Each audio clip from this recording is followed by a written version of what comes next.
September 23rd, wrote these words to his teammates. Don't be sad that you no longer see me in the flesh, because I will always be with you in spirit.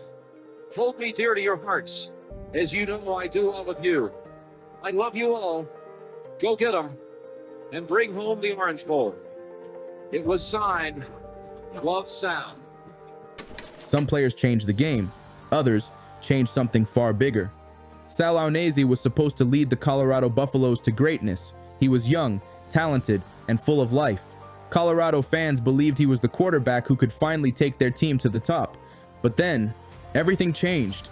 In a shocking twist of fate, Sal was not just fighting defenders on the field, he was fighting something no one could see, and no one could stop. What happened next? It wasn't just about football anymore. It became a story that inspired a team, moved a nation, and left a legacy that still echoes through college football today. Some stories are unforgettable. This is one of them. In college football, it's easy to focus on wins, stats, and championships. But sometimes, a player's story goes far beyond the numbers. Sal Aunese was that kind of player. But first, let's go back and set the stage.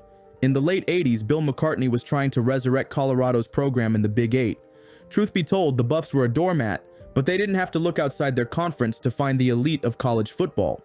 Back in the 80s, it was always USC, UCLA, Oklahoma, Nebraska, playing for a national championship. Oklahoma and Nebraska weren't just good, they were dominant. They played for national titles. They won Heismans. First down, this is Rozier. A lot more as that goes all the way into the touchdown. They ran the Big Eight like it was their personal playground. And if you were a team like Colorado, you were just another name on the schedule, another team to steamroll on the way to a real game. McCartney didn't come to Boulder to be a stepping stone. He had a plan. He was going to turn Colorado into a contender, but there was a problem. He didn't have the players. In the early 80s, Colorado was pulling in the kind of recruits that had no business competing with the Sooners and Huskers. That had to change. So McCartney hit the recruiting trail and started looking for speed. He wanted athletes who could compete in space, not just guys who could push people around in the trenches. And most importantly, he needed a quarterback. Not just any quarterback. He needed a guy who could run his option-heavy offense, a guy who could change the culture, someone dynamic enough to make up for the talent gap between Colorado and the giants of the conference. That guy was Sal Aunese. Aunese was a star at Vista High School in California, a true dual-threat quarterback before that term even existed. He could make defenders miss, he could run over them, and he had the kind of natural leadership that made people believe. McCartney wasn't the only one who wanted him. Programs like Nebraska, Oklahoma, and USC were all in on him. But Aunese wasn't just good. He was different. According to his legendary high school coach, Dick Haynes, he was the best high school athlete he ever saw. It was just magical to watch him orchestrate things on the field. I think he is probably the best high school athlete I ever saw. He was unreal. His running style was so smooth, so elusive, that he became literally untackleable at times. It got so ridiculous that during a game against rival Oceanside, the opposing coach actually called a timeout and demanded that referees check to see if Aunese had greased himself up with Vaseline. Seriously, that was the kind of player McCartney needed, a game changer, a program changer. Aunese could have gone anywhere, but he wanted to build something. He wanted to be the guy who changed a program, not just another name on a stacked depth chart, and Colorado gave him that chance. When he committed to the Buffaloes, it was a statement. The rebuild was real, and the Buffs finally had their guy. Under Proposition 48, a controversial NCAA rule that sidelined student athletes who didn't meet specific standardized test scores, even if their classroom performance said otherwise, Sal was forced to sit out his first year. Despite his photographic memory and good grades in the classroom, Sal was ruled ineligible, just like J.J. Flanagan, who had a 3.5 GPA, and many other top players across the country. Critics pointed out that Proposition 48 disproportionately affected minority athletes, raising serious questions about its fairness. While some players saw the year off as a setback, Sal saw it as an opportunity. He didn't sulk, didn't complain, he got to work. He studied film, hit the weight room, and stayed close to the team, doing everything he could to be ready when his time came. His work ethic was contagious, and soon, others like J.J. Flanagan and fellow Samoan, Oakland Salavia, followed his lead. Even though he couldn't take the field, his presence was already making an impact. In 1987, although Sal was seen as the future for the Buffs, he was the third-string quarterback. Going into the third game against Washington State, the starter, Mark Hatcher, was injured, so Sal was second, behind Rick Wheeler. McCartney pulled Wheeler late in the first half and inserted Sal, who responded with 185 yards on 22 carries and a game-clinching touchdown in the fourth quarter, surprising even his coaches. Aunese is going to run it at the 20. Aunese to the 15, to the 10. Aunese to the 5, touchdown. That's not an easy thing to do, to come into major college football off the bench 2 or 3 games into the year and run for 185 yards. There are a couple important things to note about this period of time for the Buffs. First, let's talk on the field. Colorado finished the year 7-4, and Sal was voted Big 8 Newcomer of the Year, but to Sal it was never about him. It was about the team and the coaches. He was a competitive guy, but he wasn't into himself. He was into the team. And team knew that something special was brewing in Boulder. Second, the seeds were being planted for what Colorado was to become. The team, for the most part, was segregated racially. You stuck with your kind, and the players themselves will tell you that they weren't a team at that point. But to Sal, if you were on the team, you were his family. His warrior-like style of play and infectious personality attracted and influenced teammates. The racial tension wasn't surprising considering the demographics in Boulder at this time. It led to scuffles on campus, and in many cases the student athletes were painted as the bad guys. Sal was involved in one altercation and ended up being suspended for spring ball. Fair or not, Sal was made an example and served 2 weeks in jail for dorm damage. But this setback further molded Sal the leader, even though he was ashamed as he embarrassed his family. The other thing that bothered the players was that the program was starting to get labeled as out-of-control thugs as the media painted the picture that Coach McCartney ran an undisciplined program. Interestingly, this hurt the players more than it hurt the coaches because the players loved and respected their coaches. But McCartney changed the narrative. He knew he had high-character players, so he invited the media to become more a part of the program. The impacts were immediate and the bad press ceased. And lastly, let's talk about one more small note of personal drama. Sal and Christy McCartney were secretly dating. Yes, that McCartney, Coach McCartney's daughter. Let's move on to recruiting. Like Sal, Darian Hagan was a highly recruited option quarterback from California. Once again, Colorado beat out Nebraska for his services, and their pitch was that they already had the blueprint with Sal, and Hagan could plug right in, although I'm not so sure that Hagan cared about a blueprint.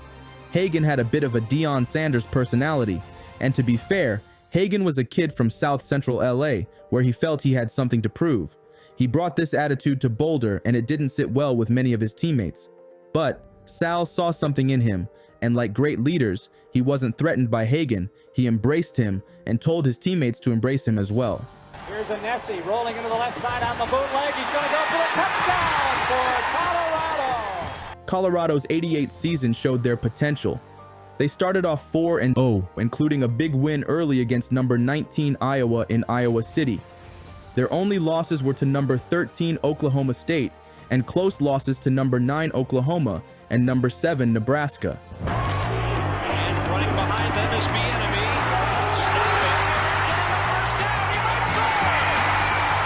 One other small detail about the '88 season. Christy, yes, that Christy, got pregnant. Christy told her parents, who at the time had no idea she'd been dating anyone, but McCartney, the godly man that he was, took that as an indictment on himself as a father, that his daughter couldn't tell him who she was dating. McCartney also told Sal that this wouldn't impact his position on the team, just as it wouldn't impact his daughter's position in his family. McCartney was devastated, though, when he learned of Sal's intentions not to marry his daughter. And it was pretty obvious to me that he was not in love with my daughter. He was not shirking the responsibility of having gotten her pregnant, but he wasn't intending to marry her. All right, let's get back to football. During the Kansas game, Sal goes down with a rib injury, and Hagan comes in to replace him. This was Hagan's first action, and he was noticeably bad. In fact, he couldn't even get the plays called correctly. I mention this because it will come up again in a few minutes.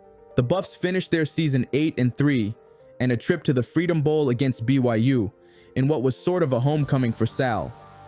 With many family and friends in attendance, Sal's performance was underwhelming. He was even replaced late in the game and placed on oxygen on the sidelines. Sal, obviously sick, told his family that he couldn't believe he played so poorly. As winter conditioning started, Sal struggled. He wasn't finishing workouts and was throwing up constantly. Then, a noticeable bulge appeared on his neck. After he went to the doctor, the news was worse than anyone could have imagined. Sal has a serious condition where he's developed a rare type of cancer in his stomach. At 20 years old, Sal developed inoperable stomach cancer, a death sentence to what was a seemingly invincible warrior just a few months ago. As his devastated teammates visited him in the hospital, Sal's spirits were strong. All the support I've been getting, I'd like to thank everybody for all that. I appreciate it, and I'll be back on the field sooner than most people will think. He told his family and teammates that he was going to beat this and come back stronger than ever. And a few months later, when they saw him again, Sal looked good. In April, Sal attended the spring game and spoke to the crowd during the game. Soon after, though, word got around that Sal had re-entered the hospital. One of the best moments about this period of time was when Sal and Christy's son, TC, was born. As the '89 season began, Sal took on the role of an inspirational leader, shaping both Darian Hagan's development and the transformation of a once self-centered team into a unified group that played for each other. I'd like to thank God for bringing me here today, and He was the one that's giving me the strength. I'd like to thank the city of Boulder, the state of Colorado, my teammates here. God bless and see you next year. At this point, Hagan was a big unknown. Based on his previous game action, there were a lot of concerns about his ability to play quarterback. Darian wasn't really a student of the game back then either. Like many talented athletes, he relied on his athleticism and attitude to get by. But Sal's encouragement and belief impacted him in a way that no one else could. Hagan began to study and focus on being the player that Sal told everyone he was. Colorado started the season ranked 14th in the country, and while everyone, including the fans, coaches, and teammates, had no idea what to expect from Hagan during the Buffs' first game against Texas, it didn't take long for Darian to show them. His stomach must be huge. First game here playing Texas. The one thing they will not do is put it in Hagan's hands early, trying to keep the pressure off. Well, that comment didn't age well. Darian took the ball 75 yards on the second play of the game. Hagan on the outside. Wide open field. Hagan at the 50. He might go all the way. Richard from behind has him at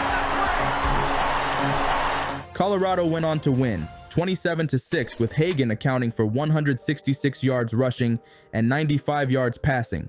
One interesting fact that most people don't know is that Sal not only influenced Hagan from a work ethic perspective, Hagan took on Sal's personality, everything from Sal's leadership in the huddle, to style of play, to his distinct cadence when calling signals at QB. At this point, Sal was pretty sick. While he was fighting with radiation treatments, his spirits were high as he would tell his teammates the scouting report on the week's opponent, but he was visibly weak. Sal says, I live each week to watch you guys play. Almost like it was made for a movie, the players told Sal that they were going to get to the national championship and win it for him. The next week, the Buffs blitzed rival Colorado State, 45-20, setting up a top 10 showdown at home with number 10 Illinois led by future number 1 draft pick, Jeff George. Has the Buffalo faithful thinking of the Orange Bowl for the first time since 1977. Down below this breathtaking backdrop, today we'll witness a rugged showdown between 10th-ranked Illinois and the 8th-ranked Colorado Buffaloes. As sick as he was, Sal was at the game. Hagan going long. Campbell was out there. He is at the 35. And out of bounds at the 5. The team had been with Sal that week and knew he was pretty weak, so seeing him at the game inspired them even further. Sal was unable to stay for the entire game, but saw the rest of it on TV, including being awarded the player of the game by CBS. As fate would have it, Sal passed away the next week during Colorado's bye week. Was it the fact that he didn't have something to look forward to that weekend, or simply just his time? We'll never know. But the truth of the matter is that there was probably no better time during the season for that tragedy to happen. Hundreds packed the First Samoan Congregational Church. Family, friends, football teammates from CU all came to shed some tears and remember the good times. Sal's been a tremendous inspiration for all of us. But we never saw him down. We never saw him drop his chin. We never saw him when he wasn't upbeat and spirited and positive and calling us on. We knew he was suffering, but we didn't see the pain. The next week, Colorado was on the road at number 21 Washington. Truth be told, no one, not the coaches, the fans, or the rest of the nation, knew how the team was going to respond, but the team knew. Hours before Sal passed away, he wrote these words to his team. September 23rd, wrote these words to his teammates. Don't be saddened that you no longer see me in the flesh, because I will always be with you in spirit. Hold me dear to your hearts, as you know I do all of you. I love you all. Go get them and bring home the Orange Bowl. It was signed, Love Sal. From that point on, Colorado not only blew through Washington that day, they blew through the next 5 opponents, setting up a top 3 showdown at home against Nebraska. The once somewhat dysfunctional, self-centered team was now closer and more focused than any other team the coaches had ever seen. At this point in the season, Colorado had beaten every team by 17 points or more. The players felt that playing their absolute best was showing respect to Sal. Sal was a big factor in this game. This is the game that he wanted when he was here. We had a plane seat for him, we had a table at dinner for him, we had a bed for him, and he was here right here with us. Unlike all the previous games that season, Nebraska jumped out to a quick lead after intercepting Hagan on the opening series. Nebraska took over on its own 49-yard line, and Brian Carpenter took a screen pass 51 yards for the score, just 1:30 into the game. But it didn't take long for Hagan to get the Buffs back into the game with this electrifying option run and pitch to J.J. Flanagan. Right after a stop on D, Jeff Campbell took the punt 47 yards, setting up another score to take the lead. From then on, the game was close, but the Buffs maintained the lead for the rest of the game, ultimately winning 27-21. The win didn't quite clinch the Big 8 championship and a trip to the Orange Bowl, but all the talk signaled that it did. But over the next 2 weeks on the road, the Buffs did their part in blowout fashion, beating Oklahoma State 41-17 and Kansas State 59-11. Madhouse, here it is. The seniors will sing the Orange Bowl song. Let's go, 3, 5, see you down the field. See you must win. Fight for victory. See you no defeat. So roll up that mighty score. Never give in. Shoulder to shoulder, we will fight. Colorado finished the season 11-0 and one step away from accomplishing their mission, as this set up a game for the national championship against Notre Dame in the Orange Bowl on January 1st, 1990. Sal Aunese, his spirit has been with his team so field. That should have worn, eroded away during the course of the year. It has not. Believe me, in being with this young team and their coaches throughout this week, it is a very real, almost mystical strength that they're finding.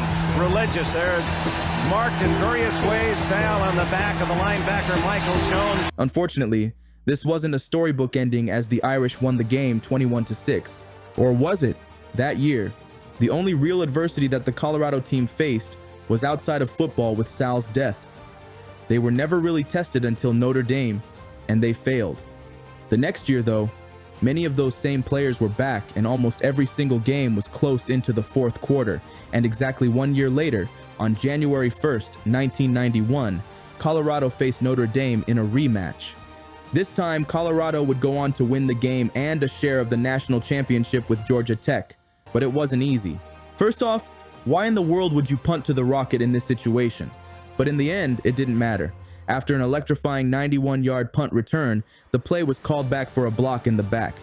One extraordinary thing you may have missed about this game, though, was that Darian Hagan was injured right before halftime, and backup Charles Johnson led the team from behind to win. Quarterback Charles Johnson, Colorado has defeated Notre Dame 10-9. Even more incredible was that Hagen told Johnson that he dreamed of Johnson leading them to victory the night before. Divine intervention, maybe, but cool story nonetheless.